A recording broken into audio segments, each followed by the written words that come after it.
संभाजीनगरमध्ये महाराष्ट्र राज्य विद्यार्थी कृती समिती यांच्या माध्यमातून व तसंच कांगणे सर असतील व इतर सर्व विद्यार्थी यांच्या मदतीने इथे खूप मोठं आंदोलन MPSC ची परीक्षा जी ऑनलाईन घेतली जाणार आहे त्याच्या विरोधात आणि महाराष्ट्रामध्ये TET पेपर जो फुटला आणि त्याच्यात भ्रष्टाचार झाला याच्या विरोधात सर्व विद्यार्थी म्हणून इथं आंदोलन करणार आहेत। आणि या आंदोलनासाठी आम्ही सहभाग घेत आहोत, आम्ही पाठिंबा देत आहोत। काँग्रेसचे काही नेते आणि राज्याचा युवकचा अध्यक्ष शिवराज भाऊ इथे येत आहेत आणि सगळ्यात महत्त्वाचं म्हणजे इथे अभिजित भाऊ दिपके या आंदोलनामध्ये विद्यार्थ्यांना पाठिंबा देण्यासाठी येत आहेत। त्याच्याच बरोबर नितेश कराळे गुरुजी हे आज आपल्या या छत्रपती संभाजीनगरमध्ये आलेले आहेत। रविराज भाऊ साबळे व इतरही सर्व सामाजिक व शैक्षणिक काम करणारे कार्यकर्ते या विद्यार्थ्यांना पाठिंबा देण्यासाठी आलेले आहेत आणि विद्यार्थी मोठ्या संख्येने इथं उपस्थित राहणार आहेत। पण बघा, हजारोच्या संख्येमध्ये पोलीस प्रशासन इथं आलेलं आहे। त्याच्याच बरोबर विद्यार्थ्यांना ताब्यात घेण्यासाठी तिथे पोलिसांचे पिंजरे हे ठेवण्यात आलेले आहे। पण शेवटी हे सामान्य परिवारातली जे मुलं मुली आहेत जे स्वतःच्या हक्कासाठी आणि पेपर फुटीमध्ये जो भ्रष्टाचार होतो, MPSC मध्ये येत्या काळामध्ये ऑनलाईन परीक्षा घेतल्यामुळे त्यात भ्रष्टाचार जो होणार आहे आणि TET परीक्षेमध्ये सुद्धा जो भ्रष्टाचार त्या ठिकाणी झालेला आहे व त्याच्याच बरोबर अभिजित भाऊ नीट परीक्षेसाठी लढत आहेत, त्या नीट विद्यार्थ्यांना सुद्धा पाठिंबा देण्यासाठी इथं सर्वजण आलेलो आहोत। त्यामुळे आंदोलन मोठं होईल आणि हे जे झोपलेलं सरकार आहे नाही तर झोपलेलं सोंग घेणारं सरकार आहे त्याला जागा केल्याशिवाय हे युवा शांत बसणार नाही, एवढं या ठिकाणी मी सांगतो। सातत्यानं तुम्ही आवाज उठवताय, तुम्ही ट्विट देखील केले काल की माझ्यावर मोठी कारवाई होऊ शकते। काय या सरकारच्या विरोधात जे कोणी लढत आलेले आहेत त्यांच्यावर कुठली ना कुठली तरी कारवाई हे सरकार करतच आलेलं आहे। मी काम करत असताना मी आधी व्यावसायिक क्षेत्रामध्ये आलो, नंतर राजकारणात आलो। राजकारणामध्ये आजचे अनेक नेते आपल्याला बघायला मिळतात, ते आधी राजकारणात आले नंतर व्यवसायामध्ये गेलेले आहेत।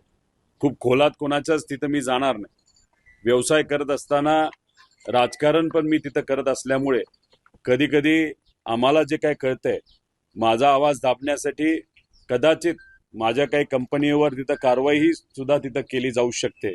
याच्या आधी EDची कारवाई झाली, एक्साईजची कारवाई झाली, इन्कम टॅक्सची कारवाई झाली, पोल्युशनची कारवाई झाली। अशाच बऱ्याच कारवाई करून सुद्धा मी विचाराची साथ सोडली नाही, लोकांची साथ सोडली नाही। म्हणून मला काही लोकांकडनं जे कळलं, काही प्रमाणात माझ्या एखाद्या दुसऱ्या युनिटवर मुद्दामून माझा आवाज दाबण्यासाठी कारवाई केली जाऊ शकते, जे कळलं ते मी व्यक्त झालो। पण किती काय झालं, लोकांची साथ असल्यामुळे लोकांबरोबर मी राहणार आणि लोक हे नक्कीच चांगल्या विचाराने आम्हाला सुद्धा तिथं या लढ्यामध्ये ताकद देतील असा विश्वास वाटतो। मुंबईत सगळीकडे पाऊस पडतोय, मिसिंग रोड जो आता नवीन झालाय तो तिथेही दरड कोसळली, तिथेही सगळी आता मुंबई पुणे वाहतूक बंद झाली। खरं तर मिसिंग लिंकच्या बाबतीत बोलायचं झालं तर काही दिवसांपूर्वी आपले जे मुख्यमंत्री साहेब आहेत त्यांनी एक स्टेटमेंट केलं होतं, जे खड्डे पडलेत ते आम्ही ड्युरेबिलिटी टेस्ट करतोय।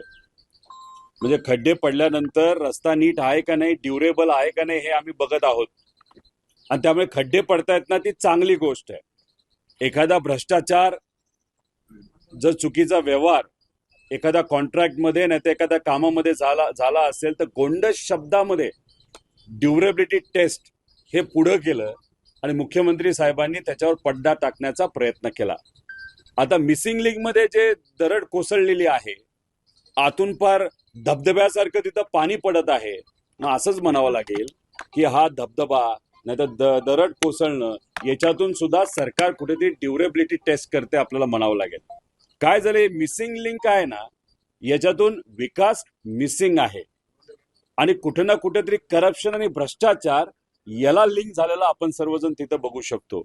आणि याच्यातच अजून विकासाबरोबर काय मिसिंग आहे तर सामान्य लोकांची सेफ्टी नाही तर सुरक्षता या गोष्टीतून तिथं मिसिंग आहे. मुंबईमध्ये आता आपण जर बघितलं तर एका दिवसामध्ये 12 लोक काल मृत्युमुखी पडलेली आहेत.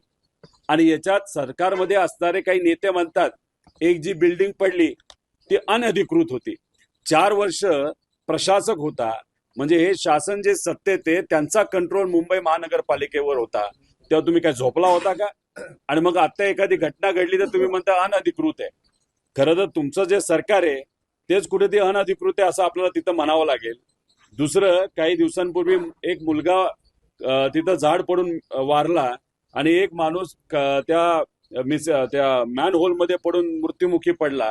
तिथं मुंबईचे बीजेपीचे अध्यक्ष साटम भाऊ हे हसत हसत त्या लोकांची चेष्टा करतायत, म्हणजे गरिबाची चेष्टा हे सरकार करते असं आपल्याला म्हणावं लागेल. महाराष्ट्रातील ताज्या बातम्यांसाठी बघत रहा टाइम्स टुडे 18 सोबतच शेअर करा, सबस्क्राईब करा आणि बेल आयकॉन प्रेस करा.